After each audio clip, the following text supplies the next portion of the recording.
SL group ने अपने 97 साल के कॉर्पोरेट इतिहास में कई ऊंचाइयां छुई, लेकिन आज इस ग्रुप की फाइनेंशियल स्ट्रेंथ को लेकर, क्रेडिबिलिटी को लेकर, उनके डेट पेमेंट को लेकर ढेर सारे सवाल उठ रहे हैं। किसी भी कंपनी या ग्रुप की ख्वाहिश ये होती है कि जीरो से शुरुआत करके आप देश की दिग्गज कंपनियों में, निफ्टी की कंपनियों में पहुँचें। आप इस बात के लिए जाने जाएं, माने जाएं कि न सिर्फ एक नए बिजनेस को विजन दें, बल्कि दुनिया भर में उस बिजनेस को लेकर आपको लीडर समझा जाए। जी हाँ, मैं आज बात करने जा रहा हूँ एक ऐसे ग्रुप की जो 97 साल पुराना है, एसएल ग्रुप। एसएल ग्रुप ने अपने 97 साल के कॉर्पोरेट इतिहास में कई ऊंचाइयां छुई, लेकिन आज इस ग्रुप की फाइनेंशियल स्ट्रेंथ को लेकर, क्रेडिबिलिटी को लेकर, उनके डेट पेमेंट को लेकर ढेर सारे सवाल उठ रहे हैं। और कई बार जब मैं शो करता हूँ, कई मैनेजमेंट से मुलाकात करता हूँ, तो लोग मुझे कहते हैं आप सारी कंपनियों को बुलाते हैं, बात करते हैं, लेकिन अपने ग्रुप की कंपनियों के बारे में बात नहीं करते हैं, उनका इंटरव्यू नहीं करते हैं। तो हमने सोचा क्यों ना एसएल ग्रुप के चेयरमैन डॉक्टर सुभाष चंद्रा को आमंत्रित किया जाए, और उन्होंने हमारे इस निमंत्रण को स्वीकार किया। सर, बहुत बहुत स्वागत है आपका। आज कुछ ऐसे सवाल हैं जो शायद थोड़े मुश्किल आपको लगें, लेकिन मैं पूछना चाहता हूँ क्योंकि आपके शेयर होल्डर्स, आपके लेंडर्स इन सारे सवालों के बारे में जानना चाहते हैं। और शुरुआत में उसी बात से करता हूँ जो टॉक ऑफ द टाउन है, चर्चा में है, डेट रिपेमेंट। इसको लेकर सब लोग जानना चाहते हैं कि एसएल ग्रुप की डेट सिचुएशन इस वक्त क्या है और डेट रिपेमेंट के मामले में आप कहाँ तक पहुँचे हैं। सबसे पहले तो आपके दर्शकों को मेरा नमस्कार, और आपने भी हिम्मत करके मुझे यहाँ बुलाया, उसके लिए भी धन्यवाद। मैंने बड़ा ओपनली इस विषय में चर्चा जब भी मेरे से पूछा गया है की है जी। जी बिज़नेस से नहीं हो पाई क्योंकि ग्रुप कंपनी होने के नाते, परंतु मैंने शायद पिछले वर्ष एक ओपन चिट्ठी लिखी थी जिसमें मैंने कहा था कि कुछ 8.8% कुछ बाकी रह गया है जी। वो अभी उससे भी कम हुआ है, उसके बाद कुछ पेमेंट की गई हैं, कुछ लोगों का जो डेट था वो चुकाया गया है। तो मेरा भरसक प्रयास पहले दिन से था। 25 जनवरी 2019 को जिस दिन हमारे ऊपर बादल ये मंडराए कठिनाई के जी, उस दिन भी मैंने कहा था, और वो ही मेंटेन मैंने पिछले 4 वर्षों में किया है, और बहुत कुछ कर लिया गया है। कोई कठिन चीज़ नहीं रही है जिसको हम 100% की उसमें मार्क पर जल्दी पहुंचेंगे। जी। तो कब तक आप उम्मीद करते हैं कि लाइफ बैक टू नॉर्मल, एकदम सब कुछ ठीक, ज़ीरो, अब कोई किसी का देना बाकी नहीं है, चलिए अब नई शुरुआत करें? नहीं, ये बात तो शुरुआत तो हर दिन नया शुरुआत होता है जी। हर दिन एक नई सुबह होती है, और मैं तो प्रेजेंट में जीने वाला व्यक्ति हूँ जो इस समय इस पल में जीता है। तो जो ये आज की सच्चाई है वो है, और इसको मेरा प्रयास तो था कि 31 मार्च 2023 तक सब कुछ निपट जाए, लेकिन नहीं निपट पाया कुछ कारणों से। कुछ चीज़ें, कुछ एसेट जो बिकने थे वो बिके नहीं हैं, या कुछ बिके हैं तो वो प्रोसेस में हैं। तो जैसे ही वो रिकवरी होगी तो वो बाकी चीज़ करेंगे, जितना जल्दी हो सकेगा उतना करने का प्रयास है। कई सारे आपके ऐसे कर्ज हैं जो चुकाने हैं, उनको लेकर लेंडर्स डिस्प्यूट कर रहे हैं, मामले कोर्ट में भी चल रहे हैं। आपका क्या कहना है उस पर कि क्यों डिस्प्यूट हो रहा है, किस बात का डिस्प्यूट है, वो ज़रा समझाएं। सबसे पहले तो मैं आपको याद दिलाना चाहूँगा, और आपके दर्शकों को भी याद दिलाना चाहूँगा, जितना सभी लैंडर्स ने हमें सपोर्ट किया है, मुझे नहीं लगता कि किसी कॉरपोरेट को लैंडर्स ने सपोर्ट किया है। क्योंकि उसका कारण था, उसका कारण सीधा सा था कि हमने जो लैंडर्स ने पिछले इस समय में देखा है, हमने अपने क्राउन ज्वेल बेच के लोगों का पैसा चुकाया है। और आज शायद आपको नहीं तो आपके दर्शकों को ज़रूर हैरानगी होगी ये फिगर जानकर कि हमने इसमें 40,000 करोड़ रुपए लैंडर्स के चुकाए हैं। 40,000 करोड़ रुपए। कोई छोटी रकम नहीं होती है। बिल्कुल। और ये भी मुझे कहते हुए कहना चाहिए, बताना चाहिए, मैंने अपने जीवन काल में, बिजनेस के जीवन काल में 40-45 वर्षों में 40,000 क्या 50,000 करोड़ के करीब ब्याज चुकाया है।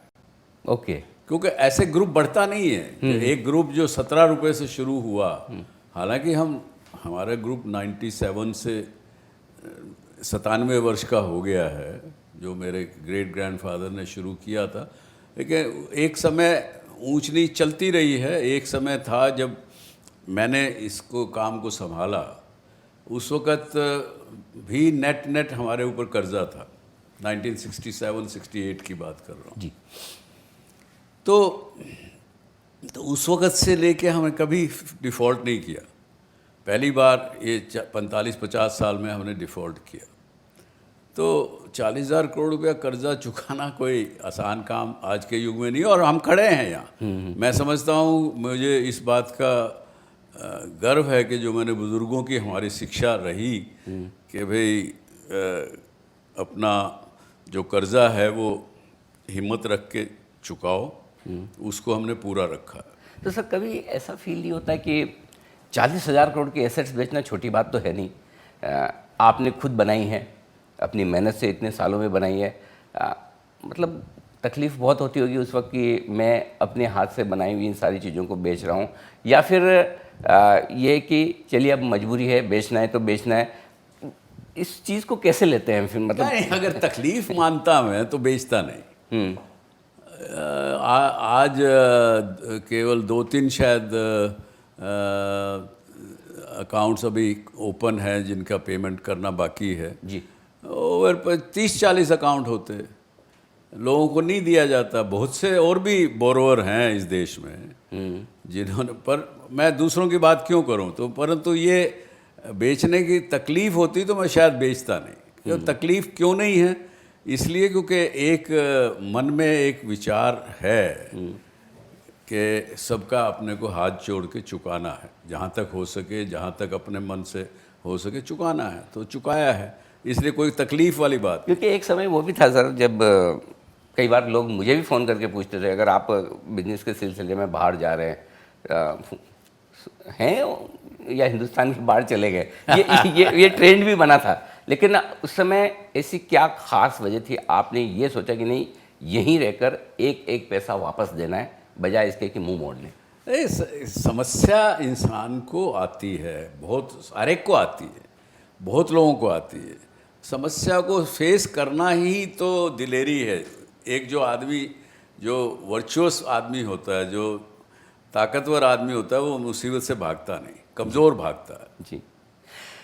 कुछ और सवाल जो लोग बड़े जानना चाहते हैं उसके बारे में उत्सुक हैं। जी सोनी मर्जर एक ऐसी बड़ी डील मीडिया एंटरटेनमेंट क्षेत्र की जिस पर पूरी देश दुनिया की नज़रें हैं। एक बार आपसे अपडेट जानना चाहता हूँ, बात कहाँ तक पहुँची, कब तक पूरी होने की संभावना है, ये ज़रा एक अंदाज़ा दें आप। इस मर्जर के अंदर मेरा कोई बड़ा योगदान नहीं है, ना मैं इसमें इन्वॉल्व हूँ। जी। पुनीत और अमित वही दोनों उसको देख रहे हैं, तो इस विषय में ज़्यादा मुझे जानकारी भी नहीं है, और अगर कुछ जानकारी थोड़ी है भी तो मुझे आज यहाँ कहना संभव नहीं होगा, क्योंकि वो NCLT में मैटर है। जी। जी। पर मुझे आशा है कि कोई उसमें दिक्कत वाली बात है नहीं जी। कि वो ना हो, या ये डिले हो गया, पहले ही ज़्यादा डिले हो गया, इतना डिले नहीं होना चाहिए था। जी। एक और चीज़, चूँकि अब मर्ज हो रही है जी एंटरटेनमेंट सोनी के साथ में, लेकिन अब भी लोग उसे एसएल ग्रुप का हिस्सा मानते हैं, इस पर आपका क्या कहना है? अब वो तो देखिए, क्योंकि एसएल ग्रुप ने ही जी का शुरू किया था। SL group is a larger than G entity, तो लोग मानते हैं उसको थोड़े, लेकिन अब पूरी तरह से थोड़े समय मानेंगे भी। लेकिन मानने में तो आज भी देखिए, आज भी बहुत से लोग जी एंटरटेनमेंट का लिए कोई काम होता है, कुछ होता है, तो मुझे फ़ोन करते हैं। अब जबकि मेरा अब कोई जी से लेना देना नहीं है जी। ना मैं उसमें देखता हूँ, ना मैंने अपने दिमाग से जील एक कोई कंपनी है इतना ज़रूर है, इससे आगे मैं उससे निकाल निकाल चुका चुके हूँ। हैं। मैं उन व्यक्तियों में से नहीं हूँ जो ये सोचता रहे कि अरे मैंने 91 में शुरू किया था, मैं पायनियर था, मैंने बना दिया, मैंने कर दिया। वो थी पीछे की बात हो गई। उसके अंदर मैंने जैसे कहा, बार बार कह रहा हूँ, मैं प्रेजेंट में जीता हूँ। बड़ा दिल चाहिए सर इस तरह की बात को, इतनी बड़ी चीज़ को, कि 40,000 करोड़ आप चुका दें, 50,000 करोड़ का ब्याज चुकाएं, 90,000 करोड़ चुकाने के बाद भी सवाल रहे। तो मैं ये जानना चाहता हूँ कि इस वक्त आप क्या समझते हैं, क्या नेटवर्थ है आपकी ग्रुप की? और चूँकि इतना चुकाने के बाद जाहिर सी बात है कि और पैसे होते तो आप दे ही देते, राइट? तो क्या नेटवर्थ है? देखिए, मेरा जहाँ तक मेरा पर्सनल निजी सवाल है जी, नेटवर्थ का, वो मेरा बड़ा ओपन है, क्योंकि 2016 तक मैं मेंबर पार्लियामेंट था। वो हर साल हमारी रिपोर्ट जाती है, और आज भी उसके बाद से कोई बिजनेस मैंने ऐसा किया नहीं है जिससे मेरी नेटवर्थ आए, कुछ आए। तो मेरे पास लगभग ना के बराबर कुछ है। और यहाँ तक कि मैंने अपने जिस घर में जिसमें मैं रहता हूँ, वो भी मैंने उसके ऊपर भी कर्जा लेकर के लोगों के पैसे चुकाए। तो कई जगह आपने पर्सनल गारंटी भी दी है, राइट? आमतौर पर प्रमोटर पर्सनल गारंटी देने से थोड़ा सा बचते हैं कि क्यों, मैं तो बिजनेस शेयर होल्डर्स के लिए कर रहा हूँ, कंपनियों को चलेगी, प्रॉफिट होगा, सबको फ़ायदा होगा। क्या वजह थी कि आपने बिना डरे, बिना सोचे पर्सनल गारंटी भी दी, और अब इस वक्त उसका क्या स्टेटस है? मैंने पर्सनल गारंटी पहले कभी नहीं दी जी। जब ये 25 जनवरी से पहले के जो लोन जितने भी हैं पहले के ही हैं जी। 25 जनवरी के बाद तो कोई हमने ना लिया ना किसी ने दिया। अच्छा, गारंटी सारी उसके बाद दी गई है? क्या हुआ है कि 25 जनवरी 2019 के बाद बहुत से कुछ जो प्रोफेशनल मैनेजर लेंडर कंपनियों के हैं, फंड्स के हैं, वो आके बैठ गए, हमारी नौकरी चली जाएगी, हमारा ये हो जाएगा। तो मैंने पर्सनल गारंटी साइन कर दी। भाई मेरी नीयत ठीक है, चिंता मत करो, मैं हूँ, मेरे बेटे भी हैं। तो मैंने वो गारंटी बाद में साइन की है, पहले कोई गारंटी साइन नहीं थी। अच्छा। हाँ, सबसे पहले तो ये बात आपको बड़ी क्लियर होनी चाहिए। तो ये तो बड़ा प्रूफ है कि आप, बड़ा सबूत है कि आप अब अगर एक आध व्यक्ति कोई अगर पर्सनल गारंटी को इन्वोक करेगा, अगर करता, आज के दिन कोई पर्सनल गारंटी का कोई मैटर पेंडिंग नहीं है। ओके। पर अगर कोई करते हैं तो अब उनको जो है सच्चाई मिलेगी। मेरे पास कुछ पर्सनल गारंटी के रूप में है नहीं। दूसरी बात जी, ये पर्सनल गारंटी होना ना होना, ये कागजी कार्रवाई तो ज़रूर है, लेकिन मुझे पता है कि जिस लैंडर ने हमारे साथ, बहुत से 95% लैंडर्स ने हमारे साथ बड़ा ऑनरेबली बिहेव किया। उसमें से 2-5 लैंडर ऐसे हैं जिनको कुछ ना कुछ नुकसान भी हुआ है। तो मेरा उनसे क्या कहना था, देखिए आपको मैंने आज 20 साल से मैं आपसे मान लीजिए व्यवहार कर रहा हूँ। 20 साल में आपको मैंने कितना आपने मेरे से कमाया होगा? दे ही रहा था, कमाए भी रहे थे, आपके पैसे दे भी रहे थे, और भी ले रहे थे, चलता था। अब आपने भी ये बिज़नेस किया, मैंने भी बिज़नेस किया, और उसमें रिस्क में पैसा खोया। कोई अपने लिए महल बनाए हों, गाड़ियाँ खरीदी हों, जहाज़ खरीदे हों, कोई जुए में लुटा दिया हो, उम्र में कर, वैसा तो मेरे पास कोई आदमी उंगली नहीं टेक सकता। तो जो कुछ भी हुआ है वो बिजनेस में नुकसान हुआ जी। तो वो भी बिजनेस कर रहे हैं, आपको भी बिजनेस में, आपने मेरे पर रिस्क लिया, आपको भी नुकसान हो गया। तो समझते हैं लोग, जो समझते हैं उन्होंने नक्की भी किया, सब कुछ किया। एक एग्जाम्पल उदाहरण के रूप में समझे जी। एक व्यक्ति से मैंने 100 करोड़ रुपया लिया मान लीजिए, और उसको 200 करोड़ रुपए के शेयर दे दिए, मैंने गिरवी रख दिए। अब वो 200 करोड़ की कीमत रह गई 70 करोड़ रुपए, उन्होंने वो बेच दिए, 70 करोड़ रुपया रिकवर कर लिया। अब उनके 30 करोड़ का एक प्रकार से नुकसान है। मैं उनसे कहा भाई आपको मैं अब तक 30-40 करोड़ रुपया ब्याज भी दे चुका हूँ, पहले से व्यवहार कर रहा हूँ, तो कुछ आप उसको समझिए, कुछ और कहिए, मेरे से 5-7 करोड़ रुपया और ले लीजिए। ठीक बात। एक केवल गुडविल की बात है, व्यवहार की। कोई पर्सनली गारंटी भी नहीं है उस केस में जिसका मैं रेफर कर रहा हूँ बिना नाम लिए। 5-4 करोड़ रुपये और ले लो भाई, और कभी मेरे पास फिर आएगा तो फिर दूंगा। मैं लिख के वो, मैं कोई कागज़ लिख के अपनी जेब में रखता हूँ जी। तो, पर वो नहीं, मुझे तो पूरे 30 करोड़ रुपये चाहिए और उसके ऊपर ब्याज भी चाहिए। भाई वो तो नहीं है, यही कह सकता हूँ जी। अब वो कोर्ट में जा रहे हैं, इधर उधर अलग अलग फोरम में फॉरम शॉपिंग कर रहे हैं, फिर वो आके जी और सोनी के मर्जर में भी दिक्कत कर रहे हैं। तो ऐसे व्यक्ति को तो मैं कुछ कह नहीं सकता। तो कहीं इनसे बातचीत नहीं होती है कि बैठे बात करें, मामला सुलझा ले, या सुनने को तैयार नहीं है? कोई आपके पास आए तो बात करिएगा। हम तो हमेशा तैयार रहते हैं कि हमको निपटाना है सब, जिसका हो सकेगा देना है। सर, ग्रुप की एक और cash rich company dish TV, blue chip company जिसे मानते हैं, अच्छा खासा मुनाफा कमाने वाली कंपनी है, उसमें भी इसी तरह की समस्याएं हुई, मैनेजमेंट में भी बदलाव हुए, लेकिन अब भी कई सारे शेयर होल्डर एक्टिविज्म के नाम पर कई सारी समस्याएं आती हुई दिख रही है। क्या कहना है आपका, क्या कुछ हो रहा है? ये इसका जवाब मैं अनिल जी 2-3 भागों में दूंगा जी। एक तो ये मेरे ग्रुप की कंपनी नहीं है, क्योंकि जब भाइयों का पार्टीशन हुआ तो वो कंपनी मेरे छोटे भाई जवाहर के पास चली गई थी। और कंपनी आज के दिन जब मैं आपसे बात कर रहा हूँ तो डेट फ्री कंपनी है जी।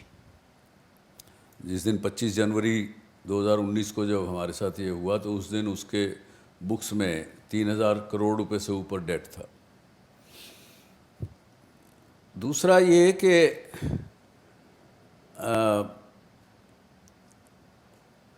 ये भी एक यस बैंक से एक प्रकार का हमारा मतभेद चल रहा है, जो कि कोर्ट कचहरियों में है।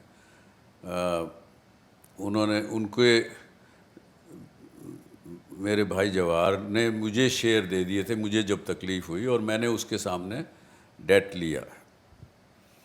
तो जिनके पास उनके पास डेट के सामने शेयर्स हैं, तो क्या वो, ये प्रश्न अभी कोर्ट में सुना जा रहा है कि क्या वो केवल वो उस शेयर को बेच के अपना डेट रिकवर कर सकते हैं या वो कंपनी को भी टेक ओवर कर सकते हैं। जी।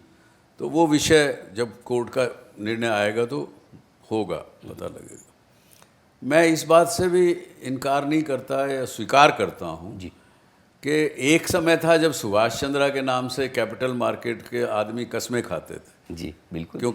क्योंकि 10 रुपये का शेयर जी का जो हमने 30 रुपये में प्लेस किया, एक समय में वो 1500 रुपये तक हुआ और लोगों ने बहुत पैसा कमाया। और हमारी किसी भी हर कंपनी में, एसएल पैकेजिंग से लेकर के जितनी भी लिस्टेड कंपनी है, सब में लोगों ने पैसा कमाया। लेकिन आज समय है, ये सच्चाई है, उसको स्वीकार करना चाहिए। तो मुझे ये स्वीकार करने में दुख है, लेकिन स्वीकार करना चाहिए कि आज शेयर होल्डर, डिश के जो शेयर होल्डर हैं, वो समझते हैं कि जवाहर जी इससे हट जाएं और हम हट जाएं तो ही ये कंपनी का शेयर उनका ऊंचा उठेगा। अब वो भी हमने तो लैंडर को कह दिया कि आ जाओ संभाल लो आप, वो संभालने को भी तैयार नहीं है। कंपनी को मरते हुए तो हम नहीं देखना चाहते, हालांकि बोर्ड से हट चुके हैं जवाहर जी भी। फिर भी जब वो अभी सीईओ ने भी पिछले हफ्ते रिज़ाइन किया है, तो जब भी कोई अगर वो पूछते हैं जवाहर जी से या मेरे से कोई सलाह तो हम दे देते हैं। अब वो बिना प्रमोटर के कंपनी चलती है तो चलाएं। अब बैंक चला सकता है कंपनी। हाँ, और शेयर होल्डर्स को भरोसा नहीं रहा है, ये है सच्चाई, इसलिए वो एक्टिविस्ट बने हुए हैं। लेकिन जितना आपको लोग जानते हैं और थोड़ा बहुत मैं भी जितना जानता हूँ पिछले कुछ सालों से, सुभाष चंद्रा के बारे में ये कहा जाता है कि वो लड़खड़ा जाएं, ठोकर लग जाए, लेकिन बहुत जल्दी उठकर खड़े होते हैं, तेज़ दौड़ लगाते हैं। तो सर व्हाट्स नेक्स्ट, आगे क्या? आगे क्या है ये तो देखिए समय बताएगा। और आप सर रुकने वाले तो है नहीं, हमें अपना कर्म करना है, करते रहेंगे। अभी तो ये थोड़ा बहुत बाकी है लोगों का, ये निपट जाए, इसके साथ साथ मैं करता हूँ। मैं आगे देश में क्या हो रहा है, टेक्नोलॉजी में क्या हो रहा है, सब कुछ की जानकारी रखता हूँ। बहुत से यंगस्टर्स हैं, लोग हैं जिनको मैं मेंटर कर रहा हूँ। कि उस मेंटरिंग के नाम का कुछ, वो मुझे शेयर होल्डिंग भी अपनी कंपनी में दे रहे हैं, तो बिना पैसा लगाए मैं अपना काम को चालू रखे हुए हूँ टेक्नोलॉजी के स्पेस में, एरिया में। मतलब कुछ ना कुछ नया और बड़ा सुनने को मिलेगा। हाँ, तो कुछ ना कुछ होता है, और कुछ चीज़ें कामयाब हो गई तो अच्छी हो सकती हैं, बड़ी हो सकती हैं, और बाकी दूसरे रूप में जो मेरा फिलंथ्रॉपी का काम है वो काम चल ही रहा है, चलता ही रहेगा, क्योंकि बहुत पहले हमने फाउंडेशन जो बनाई थी उसमें कुछ पैसा था, वो इंटैक्ट रहा, क्योंकि एक अपने देश में धर्म की परिभाषा यही है कि जो दान कर दिया पहले तो वो फिर वापस नहीं लेते आप। बिल्कुल। तो इसलिए वो फाउंडेशन चल रही है, उसमें कुछ काम चल रहे हैं, आगे और भी करेंगे, लोगों की सहायता उसके माध्यम से करेंगे, करते रहेंगे। आखिरी सवाल आपसे ये कि आमतौर पर लोग जो भी सफल होते हैं उनसे बहुत कुछ सीखने की कोशिश करते हैं, लेकिन सफल आदमी भी बहुत सारी अपनी सिचुएशन से, परिस्थितियों से सीखता है। तो ये जो पूरा एपिसोड हुआ है, इससे पर्सनल प्रोफेशनल लेवल पर आपने क्या कुछ ऐसी चीज़ें सीखी, या फिर आपके व्यक्तित्व में क्या बदलाव आया इन चीज़ों से? सीखता तो आदमी जब डाउनटर्न होता है तब ज़्यादा सीखता है, जब कामयाबी होती है तब तो घोड़े पर सवार होता है, तो उस वक्त उसको कोई आदमी कुछ सलाह भी दे तो उसको लगता है कि झूठ बोल रहे हैं, ऐसे ही कर रहे हैं जी। तो इसलिए ये है, इस दौरान में काफ़ी कुछ सीखने को, समझने को मिला, काफ़ी कुछ ये भी मिला कि इस समय में बहुत से लोगों ने साथ दिया। तो जो चीज़ें पहले हम सुनते आए कि बुरे समय में कोई साथ नहीं देता, ऐसा नहीं लगा मुझे, बल्कि उल्टा महसूस हुआ। तो अपने परायों में फ़र्क भी समझ में आया? कोई नहीं ऐसा कुछ नहीं है, ये दुनिया है, उसमें सब तरह के लोग होते हैं, पर मुझे ज़्यादातर एक्सपीरियंस अच्छा लगा। चलिए, बढ़िया है। आपका जो कुछ भी इतनी बड़ा मुश्किल वाला दौर था, हम समझते हैं कि शायद अब खत्म होने की कगार पर बिल्कुल है। बिल्कुल। और उम्मीद करते हैं कि एक बार फिर से जिस सुभाष चंद्रा को लोग जानते हैं, पहचानते हैं और जिनसे इंस्पिरेशन लेते हैं, वैसे ही फिर से हमें बहुत जल्दी किसी न किसी नए अवतार में देखने को मिले। हमारी बहुत बहुत शुभकामनाएं सर। धन्यवाद। प्रकृति का अगर कुछ होगा साथ तो ज़रूर होगा, भगवान ने चाहा। बिल्कुल। नमस्कार। ईश्वर आपको बहुत अच्छी सेहत, वेल्थ, हेल्थ सब कुछ प्रदान करें, जैसी हमारी शुभकामनाएं। तो इस खास शो में आज के लिए इतना ही। बने रहिए हमारे साथ। नमस्कार।